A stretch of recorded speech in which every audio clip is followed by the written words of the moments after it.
Hey, this is me, Marvin Lee, and one of the things I love to do is I love watching documentaries, especially about people who have made an impact on the lives of others in whatever way, whether it was just like entertainment, mainly entertainment though, and music and acting, and because this is what I love to do. I love to entertain. I always have loved to entertain, and I still kind of have that. I still do have that dream of entertaining. One day, still not really quite sure how to get to it, but I'm 29 now, so we'll just see what happens. But basically, today I watched at random this documentary called "I Am Divine," which talks about a really like famous drag superstar Divine that's really really big. I think it really kind of started in the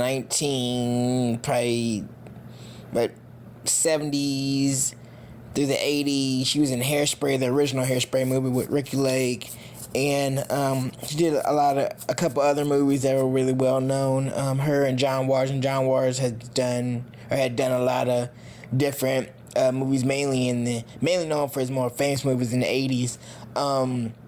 Hairspray being one of them, and it's kind of talked about the life of this character, and I can't think of what the name actually was now, but their first name was Harris something. I can't think of what the rest of it is.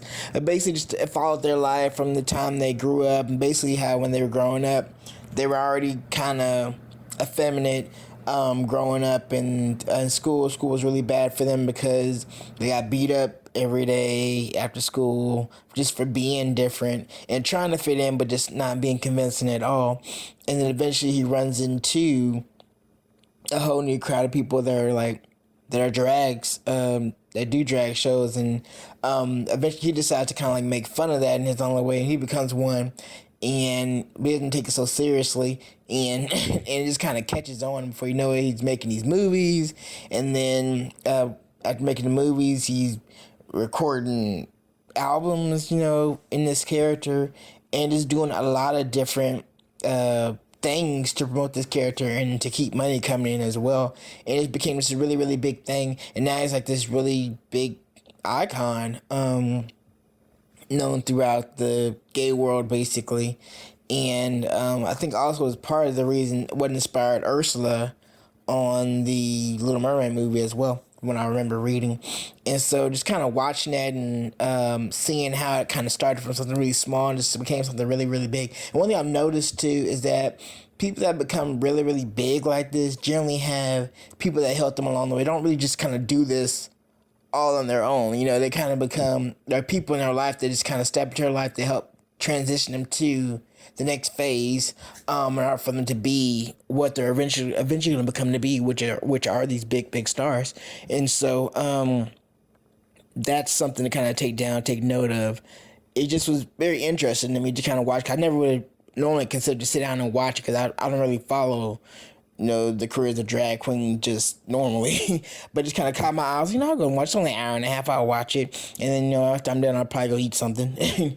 But it just was really interesting to me, and just also kind of following their life and how they wanted to become a good character actor. That was like their thing. Apparently, that's what they really wanted to become, and how they had to kind of fight that image that they had built earlier, and how that can kind of become the best and worst thing at the same time, because you work so hard to get to a certain point, and you try to parlay your talents for doing one thing into other things, hopefully. But the world, a lot of times, once you get seen or known for a certain thing, it's really hard for the world to see you as anything else. And so when you try to do different things, it just doesn't work out because people don't want you to work in that vein. Like, you try to do work in that area and people are just like, no, we still only see you as this character, or you just one outrageous thing, and so we only see you as that. And it's really hard for anyone that's trying to break out from the things that have so confined or that are confining them professionally, because they want to try different things and they feel they can do other things. And a lot of times what will happen is, if a person is just denied so many times, they just kind of become hopeless, and they kind of go down to this like downward spiral, and their confidence is gone. And so the really cool thing was, right before this person passed away, they got offered a part to, I think it was like do like a gangster thing, and then he also got offered a part in Married with Children, which was a really big hit series at the time. And right before the series, right before they started taping, they died. And so that's kind of really crazy. Just like right when they're about to like seriously start doing something different, they know their life is over. And you kind of saw that coming in a little way, because like from what they were reporting, they ate and just they were massive, they were really overweight, and they didn't exercise, and they're just not a very healthy person, and they were always on the go. Had irregular hours. They worked all kind of weird hours, and didn't sleep right, and sleep no regular hours either. And so between all that, your body just your body can only take so much after a while, especially if you're not really a healthy person to begin with. And so it's gonna catch up with you eventually, and that's kind of what happened in this case. But when I look back and I think on, after people passed away, and what they look back on, what was really most important, or what was the biggest impact, was that people enjoyed what they did, and people still remember what they did, and people were able to either put in their CD or watch the movie or whatever it is and enjoy it. And as an entertainer, there's really nothing more great, I think, a person can have than feeling, an entertainer can feel, than knowing that people are actually enjoying what you're putting out as your work, as a person or artist or actor or whatever you want to call yourself. And one of the more interesting, I thought too, was that basically how he kind of had a riff apart and away from his parents for a while, because he just didn't know, he wanted to go one way, and they were just kind of like, okay, and they weren't really accepting of it. And I think for a lot of performers, they may not say it all the time, but having your parents be proud of what you do is like priceless. It really is. Or to have something you can proudly show to your family members, ones that you're closest to, is countless. And maybe it isn't always the most important thing, because some family members are just never going to be supportive. But when you finally kind of get that validation, like, hey, what I'm doing is something I can be proud of, not just from the world, but also from my own family, where I came from, that's a great feeling to have, and it just makes you feel great as a person.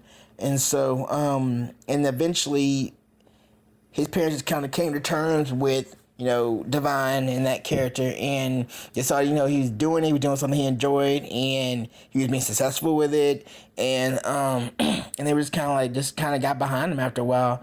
It took a bit of time for them not speaking for a while, and then they just kind of connected after a while. And it's really great to have that connection with your parents, because that's priceless, because you really can't duplicate that at all. And for me, that would be my mom. We may not always see eye to eye on a lot of stuff, but I think it's really important that the stuff that I do, the work that I put out, is something that overall I feel like I can be proud of, and I can be like, hey, I can show her and be like, hey, I worked on this, or I did this.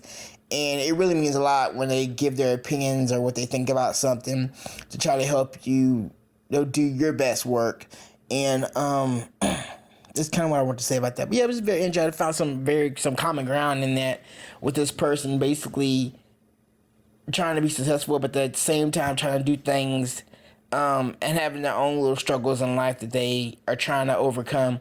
And the really sad part, I think, was that at that point, right before they died, was they were actually starting to kind of turn their life around. They stopped doing drugs, and they were trying to wash their way and be more healthy, and they were about to go on a generally just more, personally satisfying, I think, direction in their life.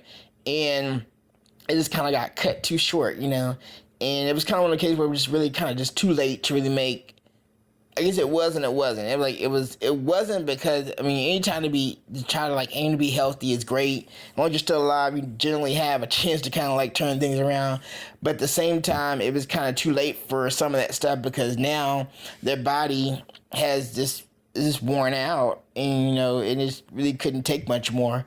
And so it's kind of sad, but at least they got to do a good chunk of work before they passed, and people still remember it, obviously, and enjoy it.